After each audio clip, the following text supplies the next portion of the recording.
Only a few years before the bubonic plague would devastate Europe, a Dominican order friar living in Milan, Italy, dipped his pen into a small container of ink and began writing.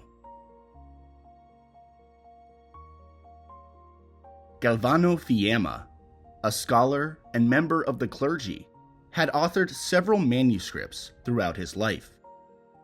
But this work, titled Chronica Universalis, was his most ambitious yet. He tried to document the history of the world. However, there was a problem. Surviving records suggest that he likely never left modern-day Italy. So while he was certainly more educated than most, his sedentary lifestyle left him with significant gaps in his knowledge of the wider world. To compensate for this, Fiamma turned to the nearby city of Genoa. As one of the largest ports in the Mediterranean, it was occupied by thousands of transient sailors from across the known world. While anchored at port, these mariners shared stories of their adventures at sea, often embellishing them with each retelling. Regardless, Fiamma included several of these tales in his book, viewing them as helpful glimpses into what lay beyond Italy. 700 years later, modern readers appreciate these accounts not for their academic merit, but for their laughably absurd nature. Yet one report has garnered significant attention among historians in recent years. Fiamma wrote that Vikings discovered a land blanketed in dense forests, teeming with wildlife. Sprinkled throughout the wooded terrain were massive stone slabs, indicating to the Norse explorers that this region, known as Markalada, was inhabited by giants. On the surface, this appears to be yet another comically outlandish story. But new research has linked it to a well-known Viking saga written about a century earlier. We now know that Markalada, a Latinization of the Norse Markland, refers to modern-day northern Canada, where the Vikings established a short-lived settlement. Therefore, Chronica Universalis, which was written over a century and a half before Columbus's 1492 voyage, contains the first academic reference to the Americas. This also means that Markland, meaning forested border region in Old Norse, was the earliest name Europeans gave to the New World.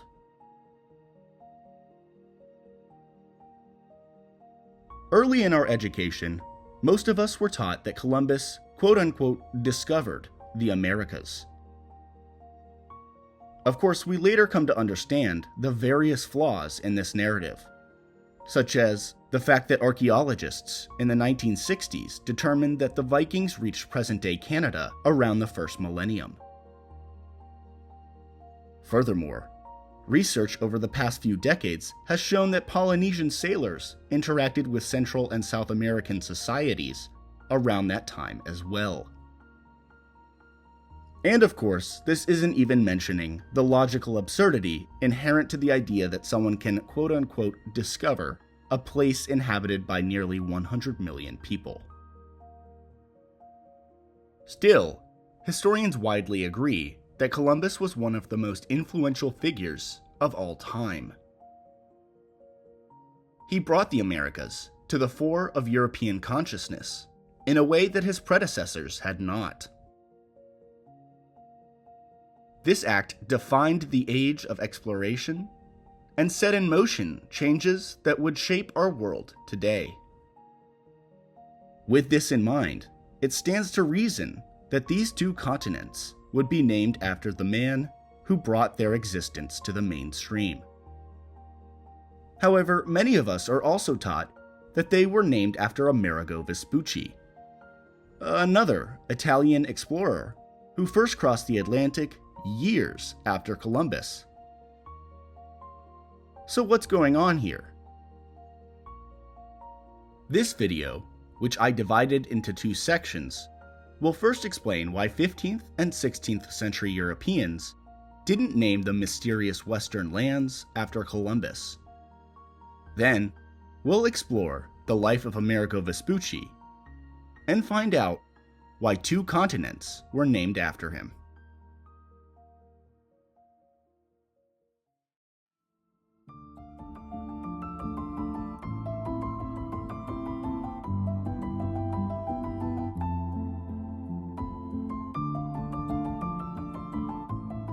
The powers in Europe were falling over themselves to fund their own transatlantic expeditions. John Cabot reached Newfoundland in 1497. Juan Ponce de Leon arrived in Puerto Rico in 1508. And of course, Amerigo Vespucci traveled to the Caribbean and South American coasts during this time as well. A scramble ensued to Christianize native groups, claim vast swaths of territory, and, above all, make money. This early age of exploration had European gentlemen eager to leave their comfortable lives behind and enter the unknown. But because they had so little information about this new land, there wasn't much of a consensus on what to call this place. That brings us to this section's overarching question. Why aren't these named North and South Columbia after our infamous explorer? The short answer is, Columbus wasn't liked, even back in 15th century Europe. You see, in 1496, he was appointed royal governor of Hispaniola, which includes modern-day Haiti and the Dominican Republic. He quickly became known as an incompetent leader who ruled with an iron fist. After serving only 3 years, he was arrested and sent back to Spain as a prisoner. A number of complaints from Spanish colonists survive to modern day, and their descriptions of life under Columbus's administration are almost apocalyptic. He punished both the Spanish colonists and indigenous Taino people in ways so barbaric I can't even describe them on YouTube. Suffice it to say, Columbus acted so heinously that it shocked medieval Europe, a time and place well acquainted with bodily torture.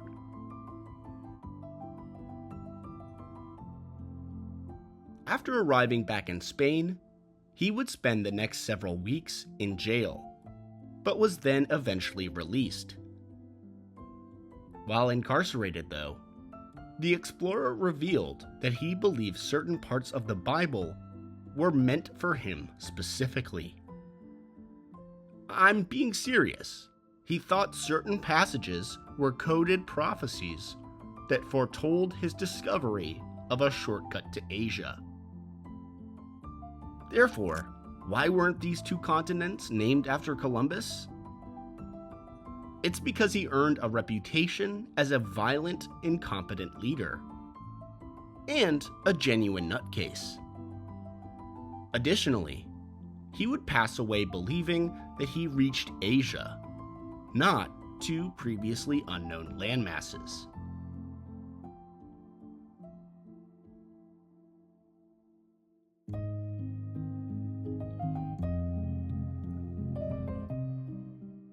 Now that we understand why these weren't named after Columbus, it's time to discuss Amerigo Vespucci and why the quote-unquote New World was named after him. During this time, Italy wasn't unified as it is today. It was a collection of small states that each spoke their own versions of vernacular Latin. That being said, Amerigo Vespucci was born in the independent Duchy of Florence on March 9th, 1454. He was named after his grandfather, a man who also went by Amerigo Vespucci, and was a high-ranking member of the Florentine government. The name Amerigo wasn't uncommon in medieval Italy. Its origins trace back to 1031, when Prince Imre, the son of the first Hungarian king and queen, was tragically killed by a wild boar during a hunting trip. He was later canonized as a saint due to his devout Christian faith. Because he died at only 24 years old, he became the unofficial patron saint of young people, leading parents across medieval Europe to name their children after him. But how did Amerigo come from Imre? First, the Catholic Church Latinized his Hungarian name, making him Saint Emmerich. Then, Emmerich was translated into the local Florentine dialect, becoming Amerigo. I should also note that Prince Imre was named after his maternal uncle, Holy Roman Emperor Henricus or Heinrich II, better known today as Saint Henry. But returning to Vespucci, he was the third son of the influential, yet not particularly wealthy, Vespucci family. Unlike his two older brothers, Amerigo didn't pursue a higher education, opting instead to be privately tutored by his uncle, a local scholar. The next few decades of his life had him working as a merchant and banker for Florentine elites.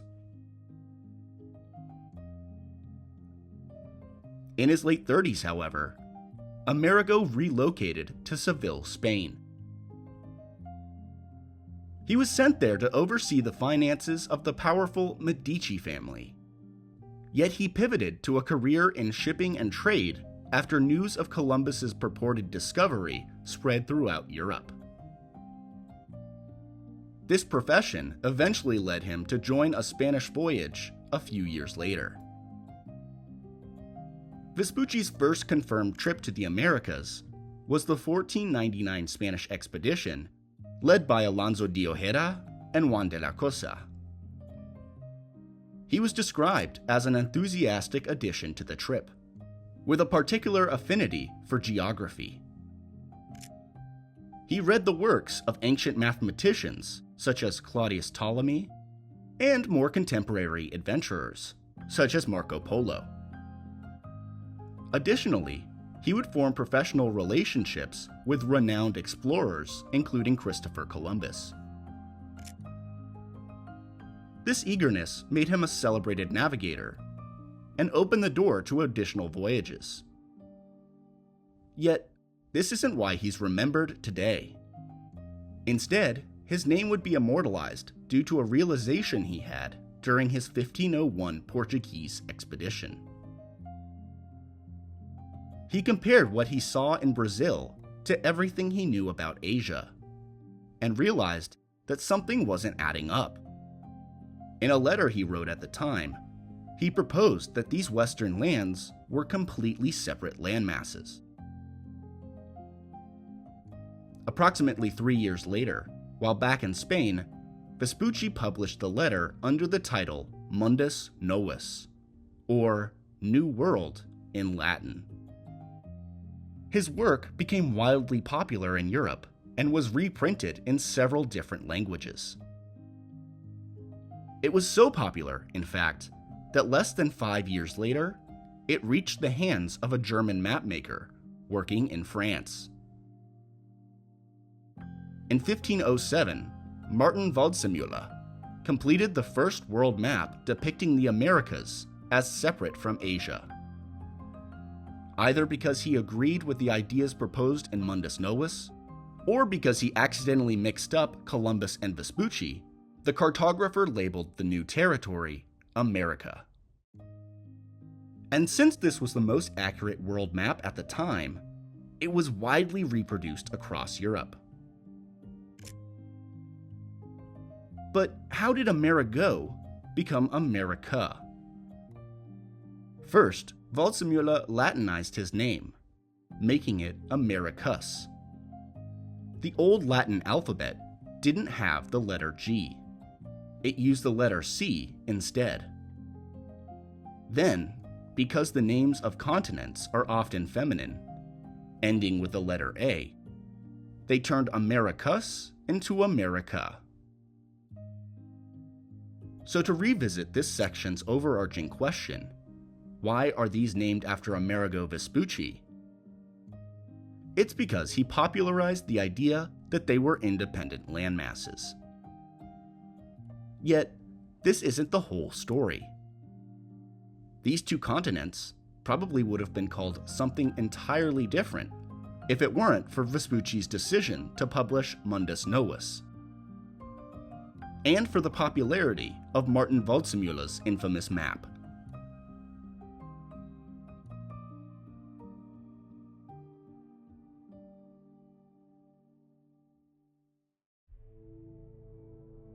So, to recap, we use the term America today because that's what a German cartographer labeled the New World on his famous map in 1507. He coined it by translating the name of a famous author and explorer into the feminine form of Latin. He was named after his grandfather, an influential politician, although men in the Vespucci family had been named Amerigo for generations. Amerigo derives from Emmerich, which is the Latin translation of Imre. This was the first name of a Hungarian prince who unexpectedly died and was canonized as a saint because of his piety. He then came to symbolize young Christians in the Middle Ages. I should also mention that Imre is just the Hungarian form of his maternal uncle's name, that being Holy Roman Emperor Henricus II, aka Heinrich III, Duke of Bavaria, aka Saint Henry. And that is the convoluted history behind how the American continents got their name.